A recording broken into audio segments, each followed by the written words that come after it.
कैसे हो बच्चों। आज बहुत ही important substitution method linear equation in two variable class 10th की जो चैप्टर है बहुत ही इम्पॉर्टेंट है। इस चैप्टर की इम्पोर्टेंस इसलिए भी ज़्यादा है क्योंकि इस चैप्टर में आप इक्वेशन बनाना सीखते हो और आपको पता है कि ये इक्वेशन कितनी हेल्पफुल है। आगे चल के आप जितने भी काम करोगे उसमें आपको ये इक्वेशन मदद करेंगी, चाहे वो रॉकेट बनाने में हो, चाहे वो बड़े से बड़े पुल का निर्माण हो, या बहुत सारी चीज़ों में आपको इक्वेशंस आने चाहिए बनाने। किस प्रकार सैटेलाइट को स्पेस में भेजना है, क्या इक्वेशंस होंगी। सो इक्वेशंस का आपके आने वाले समय में आपके आगे के कैरियर में बहुत इंपॉर्टेंट रोल है। इसलिए इक्वेशंस को कैसे बनाना है, कैसे सॉल्व करना है, इसको आप बहुत ध्यान से समझेंगे।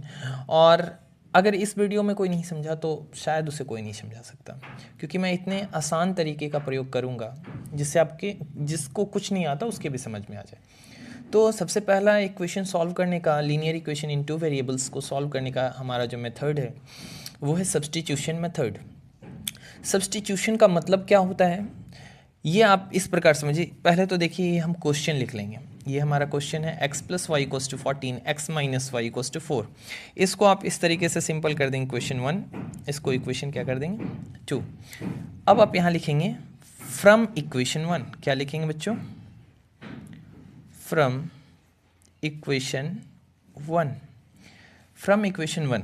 अब इक्वेशन 1 को आप पहले यहाँ लिखेंगे x + y = 14। आपको क्या करना है बच्चों, यहाँ से किसी एक वेरिएबल की वैल्यू निकाल लेनी है। जैसे आप यहाँ से x बराबर वैल्यू निकाल लें तो x = क्या हो जाएगा 14, प्लस y है इधर आएगा तो -y, ये हमारी हो जाएगी। इसको आप इक्वेशन मान लीजिए 3rd। अगेन हमने फर्स्ट इक्वेशन से ये वैल्यू निकाली, अब हम सेकेंड इक्वेशन में बात फ्रॉम इक्वेशन 2। इक्वेशन 2 पहले आप लिख लीजिए x - y = क्या 4। अब देखो बच्चों, सब्स्टिट्यूशन का मतलब क्या होता है कि एक के बदले में उसी के बराबर की वैल्यू की कोई दूसरी चीज़।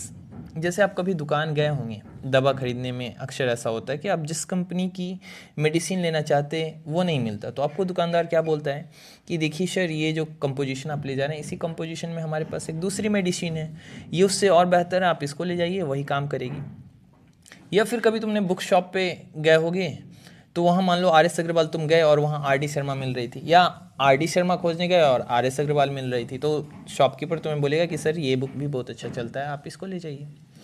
तो कहने का मतलब है सब्स्टिट्यूशन का कि वैसे ही उसके इक्विवेलेंट चीज़ें। जैसे यहाँ पे देखो कि यहाँ कैसे सब्स्टिट्यूशन काम करेगा।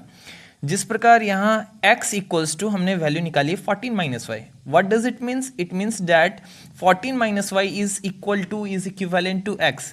So we can replace x by this value or we can replace this value by x. x को हम इस वैल्यू से रिप्लेस कर सकते हैं। तो इस इक्वेशन में आप मुझे बताइए कि x की जगह हम 14 - y लिख दें तो कोई दिक्कत? -y = क्या 4। अब देखो ये हमने इक्वेशन कहाँ से लिखा है बच्चों, 3rd से, तो यहाँ हमें बताना होगा कि फ्रॉम इक्वेशन 3rd। अब देखो बच्चों यहाँ आ गई, इसको हम क्या लिखेंगे 14 - y = 4। यहाँ से आ जाएगी 14 -y हो जाएगी -2y = 4। देखिए जब तक हमारे पास एक इक्वेशन में दो वेरिएबल हैं, हम इक्वेशन में वेरिएबल की वैल्यू नहीं निकाल सकते। इसलिए जितने वेरिएबल उतने ही हमें क्या चाहिए होते हैं, इक्वेशन। यहाँ पे दो वेरिएबल है इसलिए दो इक्वेशन दिए गए हैं। अब आपको पता है कि अगर एक इक्वेशन में दो वेरिएबल हो तो वैल्यू नहीं निकाले जा सकते, इसीलिए हमने x को सब्स्टिट्यूट किया। x के बदले में x की वैल्यू जो y के बराबर में थी वो हमने पुट की। अब इस इक्वेशन में आप देख पा रहे हैं कि अब वेरिएबल जो है केवल y बच गया है, और एक इक्वेशन एक वेरिएबल हो तो हम इजीली क्या कर सकते हैं, सॉल्यूशन निकाल सकते हैं। तो देखो बच्चों यहाँ से सबसे पहले हमें क्या करना है, कांस्टेंट टर्म को उधर ले जाना है। तो यहाँ बचेगा -2y = ये 14 उधर चली जाएगी तो 4 माइनस क्या हो जाएगी 14। आप इसको सॉल्व करेंगे -2y = 4 में से 14 जाएगी तो क्या बचेगा बच्चों -10। 10 से ये माइनस से माइनस कैंसिल आउट। आप कोशिश करेंगे, देखो बच्चों ये डैट इम्प्लाइज की साइन बहुत इंपॉर्टेंट है, बहुत सारे बच्चे नहीं देते हैं। आप ये डैट इम्प्लाइज की साइन एक सामने रखने की कोशिश कीजिए और इक्वल टू को भी एक सामने रखने की कोशिश कीजिए, इससे अच्छा लगता है। y = 2 को आप भेजिए, यहाँ पे क्या है बच्चों 10 क्या आ जाएगी 2। यहाँ से आप देयरफॉर y की क्या वैल्यू आ जाएगी 5। y की वैल्यू आ गई तो अब आप किसी भी इक्वेशन में रख सकते हैं। तो हमारा सबसे अच्छा इक्वेशन जो सॉल्व वाला है वो तीसरा है, तो हम लिखेंगे पुटिंग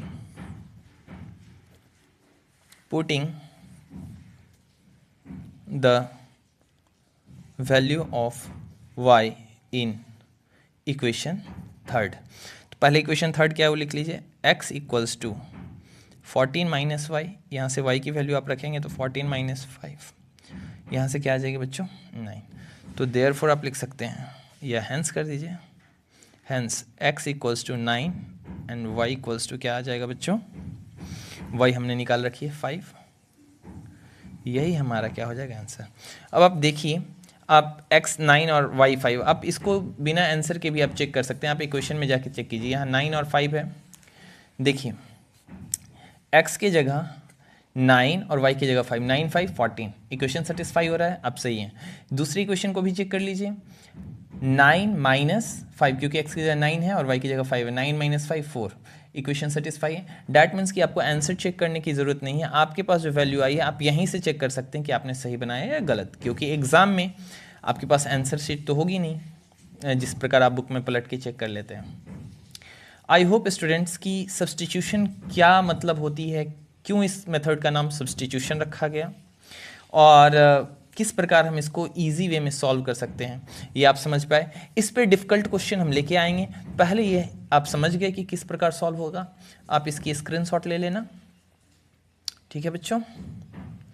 मिलते हैं हम नेक्स्ट वीडियो में, अगला हमारा टॉपिक होगा एलिमिनेशन मेथड, ठीक है, बाय।